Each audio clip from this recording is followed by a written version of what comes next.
এক ডজন আম 60 টাকায় ক্রয় করে হালি কত টাকায় বিক্রয় করলে 10% লাভ হবে? তো অঙ্কটি করার সূত্রটি হচ্ছে টাকা বাই টাকা সমান টি বাই টি গুণ 100 ডিভাইডেড বাই 100 যোগ লাভ। তো এখানে যদি আমরা মান বসাই, টাকা এখানে ক্রয় মূল্যের টাকা দেওয়া আছে 60 ডিভাইডেড বাই টাকা, এখানে বিক্রয় মূল্যের টাকা বের করতে বলছে, বিক্রয় মূল্যের টাকার মান আমরা জানি না, এক্স ধরলাম সমান টি, ক্রয় মূল্যের টি হচ্ছে 1 ডজন, তো আমরা জানি 1 ডজন হচ্ছে 12টি, নিচে বিক্রয় মূল্যটি হচ্ছে 1 হালি, তো আমরা জানি 1 হালি হচ্ছে 4টি, গুণ উপরে 100 ডিভাইডেড বাই 100 যোগ লাভ, লাভ হচ্ছে 10। তাহলে 60/x সমান 12/4 গুণ 100, নিচে 110।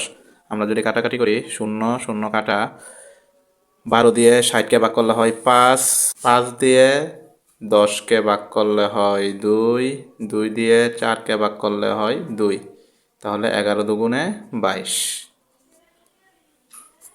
পরবর্তী প্রশ্নের উত্তরটি আপনারা কমেন্ট করে জানিয়ে দিবেন। ধন্যবাদ।